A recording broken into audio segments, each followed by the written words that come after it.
There we go. Hey, and happy Sunday. How are y'all?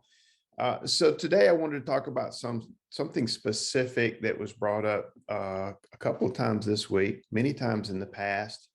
Um, I would call it a borderline need.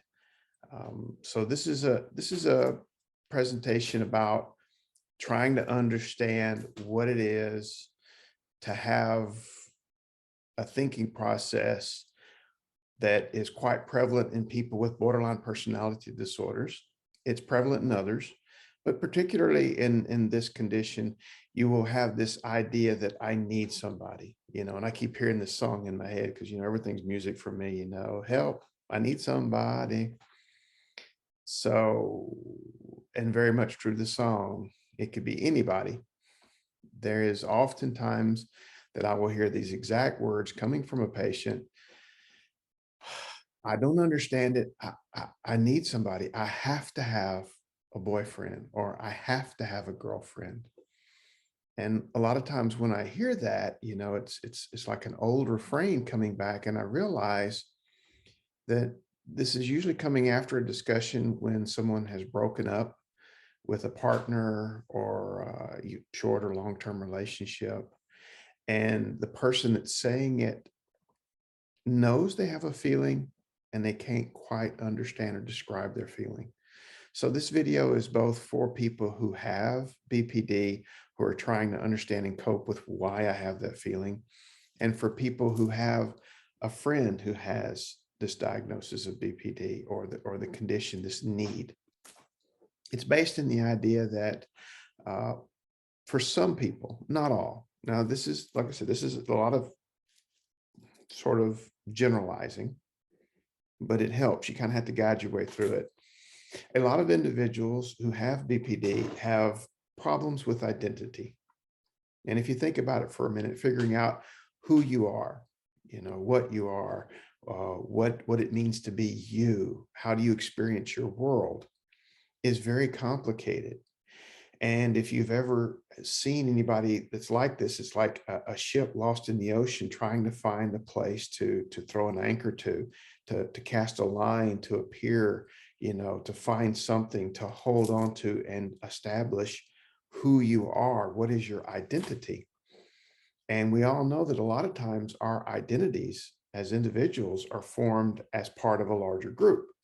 You hang out with a group of people and you tend to sort of assimilate their ideas. And this happens whether you're even changing countries or, like different nationalities, you're moving to an area, you're moving from the city to the country or the country to the city, or you're moving from one cultured area to a different type of culture, or whether you have things that are going on in your life where you're trying to fit in. As teenagers, this happens a lot. We're trying to find our niche. As a teenager, we're not quite sure what we want to be and who we want to be yet, and we're establishing that identity. But for someone with BPD, this could be a lifelong quest. Think about it. If you're never quite sure where you belong, you'll constantly be looking to see where you go. Now, couple that with the idea that many times we base who we are based upon who we're with. And so a lot of people will want to have that other person to ground themselves into an identity. Then on top of that, you also have the fact of just regular old being lonely and wanting to have people around you. And in particular, when I ask people who have BPD, I'm like, well, you do have some friends and you do have people that care about you and you do have people to talk. And they will tell me flat out, it's not the same. I want to have a boyfriend or a girlfriend. I want to have somebody to hold hands with. I want to have somebody who, to cuddle with. I want to have someone who calls me or texts me and things like that and makes me feel safe. And hear what I just said? Makes me feel safe.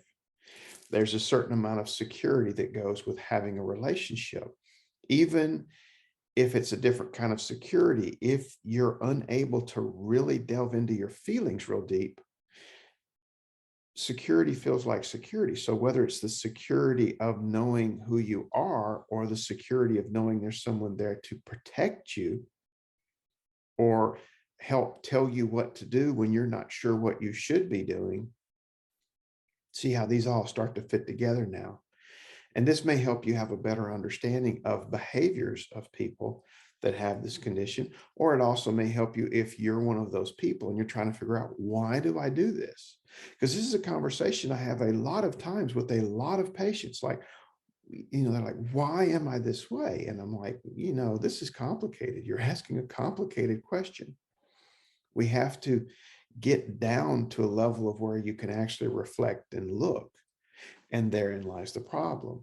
Many people, not just people with BPD, not even just people with personality disorders, but just people in general, do not want to look inward. Holding the mirror up that shows you your soul, who you are inside, is very difficult. It's hard enough for some people to look in the mirror and just see themselves. But then to see what they do, how they speak, how they present themselves, what is their personality. When you also don't know that, looking into a mirror like that is blurred can, be disconcerting. It can be upsetting. So people will shy away from it, and they depend on other people. I've said in other videos that sometimes it's almost like some people with this condition are shapeshifters. For a couple of weeks they got the goth look going on, and then they shift with some friends and they're now the emo look, and then a couple of weeks later you might see preppy, or you might see whatever group that they want to shift into.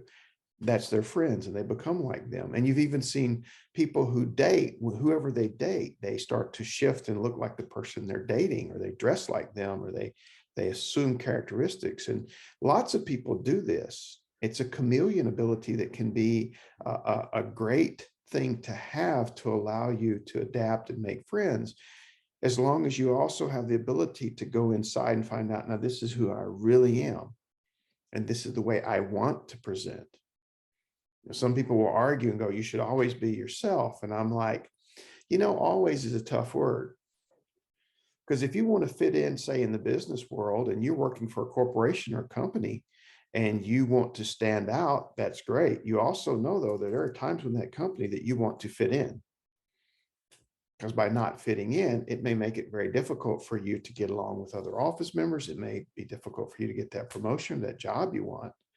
So although I'm all for being independent, I'm also all for being able to understand and become part of a community or a group, and allowing yourself a range of things within you that you can do.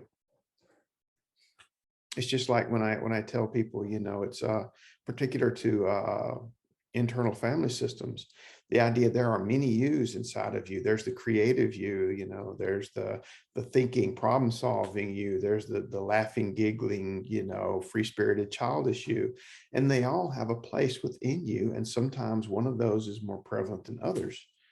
And it's the same way when you're around people. The problem with a person who has BPD, though, is they get lost because they don't have that central anchor. And so then the constant shape shifting is a problem. And then when it gets into the dating scene, that desperate need to have that identity shaper is there. And also the idea of wanting love. Everybody wants to have love, be loved, to love somebody. And sometimes we get our ideas reversed. Instead of finding someone that brings us lots of joy and having them in our lives, we find someone, then we try to make them be the person that gives us the joy. And again, this happens in the regular old, just everyday, day-to-day routine of lots of people. It can be more prevalent, though, in someone who has BPD. So now you have a couple of reasons why it's difficult to be alone. Now, as is often the case, when you find somebody and you're with somebody, you start trying then to second guess if what you're doing is right. And if you're not sure of who you are, then you second guess the person you're with. And then that fear of abandonment creeps in, and that preemptive strike happens where you're like, well, I don't want them to leave me, so I better leave them before they leave me, or I better push them away before they have a chance to actually say why they're leaving, or all these things start to happen, and they're rapid and they're fast. Remember your criteria for BPD: rapidly shifting emotions, intense interpersonal relationships, impulsivity, rage and anger. Put them in a cocktail shaker and shake them up and see what comes out. And this is often what will happen. And then the very thing that someone so desperately needs is the very thing somebody will then turn around and sabotage. And it also leads to a lot of cases of someone desperately needing somebody, having somebody, then the minute they break up with them, literally they're devastated until the next day when they see somebody else. It's like, oh, hey, wait, I like that person.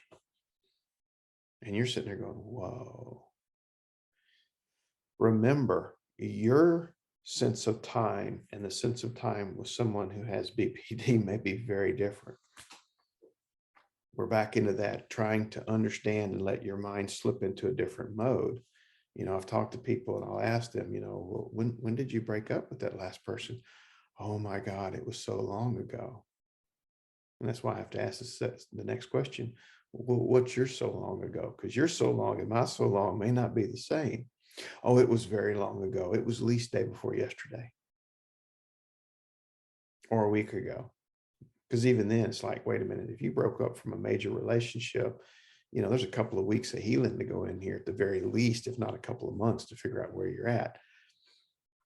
But for some people, it'll be like literally the next day, okay, clean cut, move down. And then they immediately go full-fledged into that relationship, impulsivity, and running full throttle. Not looking to see, is this really the person I want to be with? Do I really want to be? And see, here's where those problems come up. This person will get into relationships that aren't probably in their best interest because they're impulsive and they're not thinking far ahead. Yeah, it's a gift when you can sit here and look and go, like dominoes, if I do this, then this is going to happen, and this is going to happen, this is going to happen. And this is the consequence way down the road. Most people are like, la, la, la, la, don't show me that. And they just keep on running. Because the idea is I got to have somebody.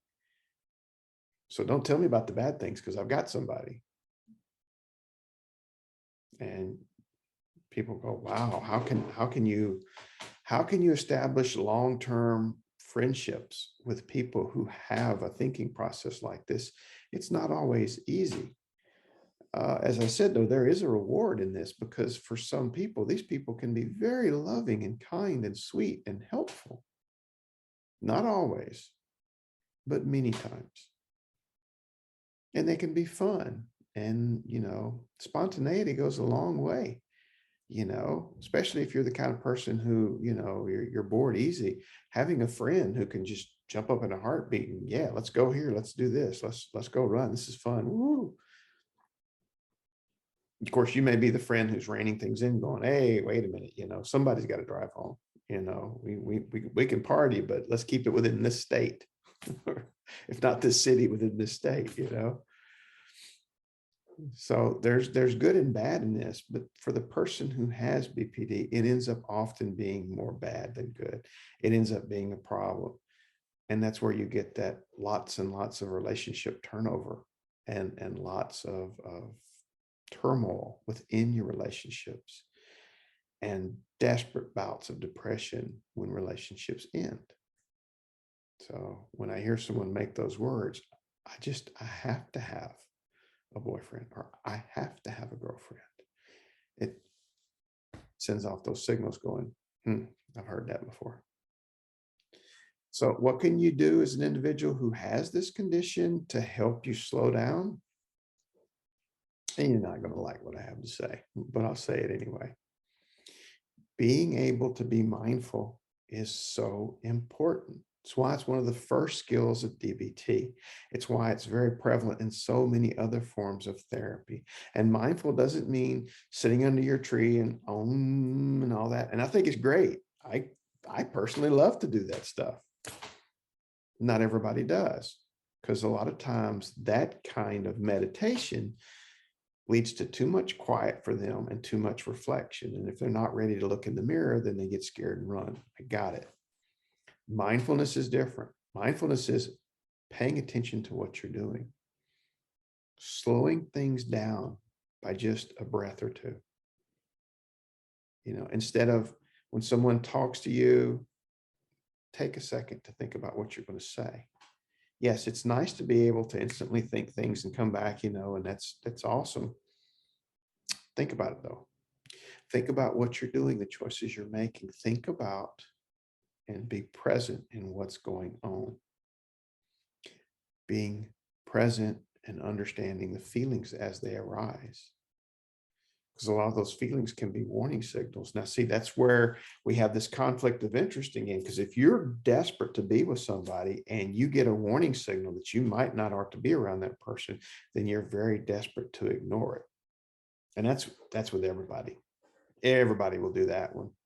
Later on, their friends will be like, didn't you see the warning signs? And you're like, yeah, I did. I don't know why I didn't pay attention. Because you wanted something else. Let's be for real. You ignored the warning sign because you wanted something else. And now you pay the consequences. So being able to be mindful of that, slowing things down a bit. You can still enjoy them. You can still have fun. You can still talk to people. It also allows you to say no, which is one of the other big problems that people have who have BPD. Saying no is difficult. First, you want to just answer the first thing that comes to mind. You're only thinking about short-term fun, not long-term consequences. You don't want people to be upset because you don't want them to leave you or get mad at you. You don't want to, and I hear that a lot. I don't want to disappoint people. I don't want to upset them. So a lot of times you'll upset yourself so that you don't have to upset other people. Being mindful that that is the choice you're making. I'm not telling you you can't make these choices. I'm just saying go into it eyes wide open. Know what choices you're making. Those will help you slow down and realizing, just like any other condition in BPD, if you're having a strong urge to do something that may not be in your best interest, use your coping skills. Just like if you see yourself mindfully, you're starting to get upset and angry, splashing your face with cold water, going in and having a glass of cold water, to drink, go for a walk, take a shower, play some music, do something to calm yourself down. Use that same coping skill when you're in a relationship issue. Is you find out you know it's coming. You've broke up with somebody. Here it comes again. Here come the tears. Here come the heartache, and here comes the desperate. I need somebody feeling. You know it. And when you see that coming at you, then you go, okay, just like any other problem I have, I need to call on my coping skills. What are my coping skills? I need to call up my friends, be close to my friends. I need to get busy. I need to have some activities. I need to slow my mind down. At the same time, I need to make myself active so I don't crawl under the couch and cry all day. Yes, you can have some tears. You can cry for a little while. Don't overextend it. Getting outside, doing something, doing things. Trust me, you will have someone. It will occur. It's just that fear that it doesn't happen right away can be very intense, and you have to get through that. Once you get through that, you will have more relationships. You will see other people. I can almost guarantee it. It's just living through that for right now. And that's why you have friends and you have coping skills. You use those things that you've been working on in order, just like anything else in your life, to slow it down. And the other thing you can do while you're in a relationship, before you do a breakup, once you broke up, you should always be trying to figure out your identity and solidifying it. You're already desperately in the back of your mind looking to see who you are. So having that list of things that you are that are good that you do, not only your gratitude list for what you're grateful for, but things that you're good at. Knowing what those are. Those lists have a reason, and you keep them for a reason to help ground yourself in who you are and what you're doing and what it is you want long term. Many people have to look at their long-term goals and have them up in front of them along with their short-term, because they always have to know what they're working for. And some of us need more reminders than others. So that's another thing that you can do to help ground yourself. The more grounded you are, the more you'll be able to handle that little bit of time between losing one relationship, gaining another. It sounds kind of easy, but it ain't. It's hard as hell. You can do it. I have faith and I have confidence that you have the ability, and you just need that little bit of extra encouragement to get you there. And I believe in you. Okay. Y'all have a happy day, a happy Sunday. It looks like it's going to be beautiful out there.